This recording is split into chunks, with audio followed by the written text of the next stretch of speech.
Connecting TV நேயர்களுக்கு வணக்கம். மக்களவை தேர்தல் இன்னும் கொஞ்ச நாள்ல நடக்க போகுது. இதுக்காக தமிழ்நாட்டில் இருக்கிற கட்சிகள்லாம் ரொம்பவே மும்பரமா பிரச்சாரம் செஞ்சுட்டு இருக்காங்க. இப்படி இருக்கிற பட்சத்துல மக்கள் நீதி மையம் கட்சியோட ஒரு வேட்பாளரான நாசருடைய மனைவி கமிலா பத்தி நாசருடைய சகோதரர் ஒரு பெரிய குற்றச்சாட்டு வச்சிருந்தாரு. தன்னுடைய அம்மா அப்பாவை நாசர் கண்டுக்கிறதே இல்ல, கிட்டத்தட்ட 40 வருஷமா தண்ணி தெளிச்சு விட்ட மாதிரி எங்களை கண்டுக்கிறவே இல்ல, இதுக்கு முக்கிய காரணம் கமிலா தான். நாசருக்கு ஒரு மேனேஜர் மாதிரி இருந்துகிட்டு எங்க கிட்ட இருந்து அவரை பிரிச்சுட்டாங்க அப்படின்னு சொல்லி கமிலா மேல ஒரு பெரிய குற்றச்சாட்டு வச்சாரு. அது மட்டும் இந்த மாதிரி இரக்கமே இல்லாத கமிலாவுக்கு நீங்க ஓட்டு போட்டீங்கன்னு சொன்னா அவங்க எப்படி நாட்டை பாதுகாப்பாங்க அப்படின்னு ஒரு கேள்வி எழுப்பினாரு. இத பத்தி நாசர் எதுவுமே சொல்லாம இருந்தாரு. ஆனா இப்போ அவர் ஒரு அறிக்கை வெளியிட்டு இருக்கிறாரு. அவர் என்ன சொல்லியிருக்கிறாரு அப்படின்றத பார்க்கலாம். ஃபர்ஸ்ட் எடுத்த உடனே என்ன சொல்லியிருக்காரு அப்படின்னா, என்னை தெரிஞ்சவங்க புரிஞ்சுக்கிட்டவங்க எல்லாருக்குமே என்னுடைய வணக்கங்கள். சமீப காலமா என்னுடைய குடும்ப சார பிரச்சனைகள்லாம் ஊடகங்கள்ல வந்துகிட்டு இருக்கு. கமிலா நாசருக்கு ஓட்டு போடாதீங்க அப்படின்னு சொல்றதுக்காக என்னுடைய குடும்ப பிரச்சனையை தெருவுக்கு இழுத்து கேவலப்படுத்திட்டு இருக்காங்க. இதுக்கு பின்னால அரசியல் ஆதாயம் தேடுறதுக்காக நிறைய பேர் ஆட்டு விற்கிறாங்க அப்படின்னு என்னுடைய எண்ணம்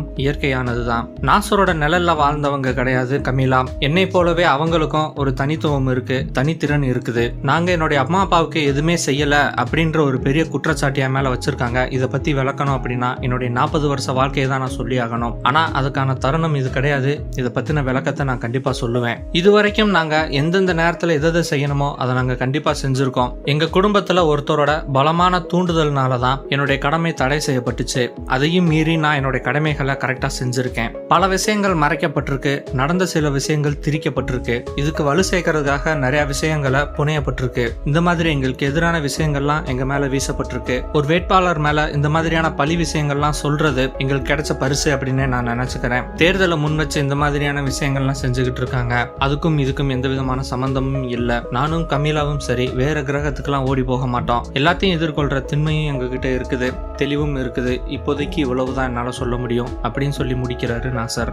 இதே மாதிரி இன்னொரு நியூஸ் என்ன அப்படின்றத பார்க்கலாம். ஆட்சியை கைப்பற்றணும் அப்படின்னு சொல்லிட்டு அதிமுக பெரிய சதி பண்றாங்களாம். இது வெளியில வந்ததுனால திமுக ரொம்பவே ஆத்திரத்தில் இருக்கிறதா தகவல் வெளியாயிருக்கு. வேலூர் பக்கத்துல திமுக பொருளாளரான துரைமுருகனுக்கு நெருக்கமான பூஞ்சோலை சீனிவாசன் அப்படின்றவருக்கு சிமெண்ட் குடோன் ஒண்ணு இருக்கு. அங்க மூட்டை மூட்டையா பணம் பறிமுதல் செய்யப்பட்டது. தேர்தல் மக்களவை தொகுதி அது மட்டும் இல்லாம அதுல இருக்கிற குடியாத்தம் ஆம்பூர்னு சொல்லிட்டு 2 சட்டப்பேரவை தொகுதியிலுமே இடைத்தேர்தல் நடைபெறுமா அப்படின்ற ஒரு கேள்வி எழுந்திருக்கு. போன வாரம் வெள்ளிக்கிழமை காட்பாடியில துரைமுருகன் அவருடைய உதவியாளர் அஸ்கர் அலி, பூஞ்சோலை சீனிவாசன் இவங்களுடைய வீட்டில எல்லாம் சோதனை நடைபெற்றுச்சு. பூஞ்சோலை சீனிவாசனோட சிமெண்ட் குடோன்ல சாக்கு மூட்டைகள், அட்டைப்பெட்டிகள்னு சொல்லிட்டு அங்க 11.48 கோடி ரூபாய் பணம் வருமான வரித்துறையினால கைப்பற்றப்பட்டுச்சு. இந்த சம்பவம் அரசியல் வட்டாரத்துல பெரிய பரபரப்பை ஏற்படுத்துச்சு. இதை பத்தி திமுக தலைவர் பேசும்பொழுது என்ன சொல்றாரு அப்படின்னா, வேலூர் மக்களவை தொகுதியும் 2 சட்டப்பேரவை தொகுதியிலையும் இடைத்தேர்தலை நிறுத்தி வைக்கணும் அப்படின்னு சொல்லிட்டு அதிமுக சதி பண்றாங்க அப்படின்னு பகீர் தகவலை வெளியிட்டாரு.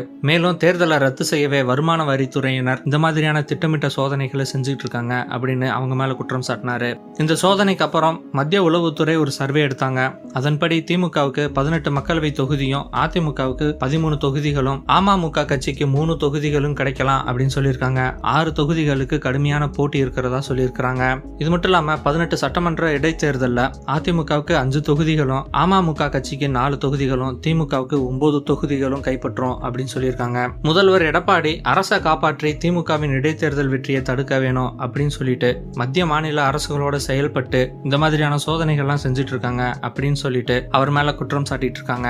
சோ கமிலா நாசர் மேல விழுந்த குற்றச்சாட்டுக்கு நாசர் ஒரு முக்கியமான அறிக்கை வெளியிட்டு இருக்கிறாரு. இதை பத்தி நான் உங்களுடைய கருத்துக்களை எங்க கமெண்ட் பாக்ஸ்ல போஸ்ட் பண்ணுங்க. இந்த வீடியோ பிடிச்சிருந்தா லைக் பண்ணுங்க, ஷேர் பண்ணுங்க. கனெக்டிங் டிவியோட அப்டேட்ஸ் தெரிஞ்சுக்கிறதுக்கு சப்ஸ்கிரைப் பண்ணுங்க. மறக்காம நோட்டிபிகேஷன் பெல்லையும் கிளிக் பண்ணிருங்க. இது வரைக்கும் கனெக்டிங் டிவிக்கு சப்ஸ்கிரைப் பண்ணனா மறக்காம சப்ஸ்கிரைப் பண்ணிக்கங்க. உடனடி அப்டேட்ஸ் பெறுவதற்கு நோட்டிபிகேஷன் பெல்லையும் கிளிக் பண்ணிக்கங்க.